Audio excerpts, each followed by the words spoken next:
সুপ্রিয় দর্শক, আপনারা দেখতে পাচ্ছেন একটি ক্ষেতের মধ্যে গরু, ছাগল এবং খুবই সুন্দর সুন্দর সাদা বক একসাথে চলাফেরা করছে। সবাই মনে হয় আপনজন, কারণ তারা কেউ কাউকে ভয় পায় না। এখানে একটা মানুষ যদি চলে আসে, তারা সবাই যার যার মতো এক এক দিকে চলে যাবে, কারণ মানুষ খুব ভয়ানক প্রাণী।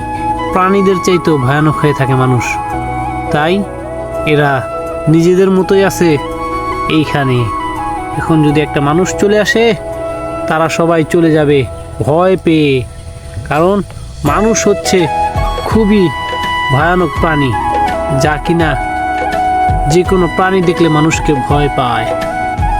আমাদের এই এপিসোডে চলে আসুন সবাই, এবং কি লাইক কমেন্ট করবেন, সাথে চ্যানেলটি সাবস্ক্রাইব করে থাকবেন। ইনশাল্লাহ সবাই পাশে থাকবেন, এগিয়ে নিয়ে যাওয়ার জন্য সহযোগিতা করবেন।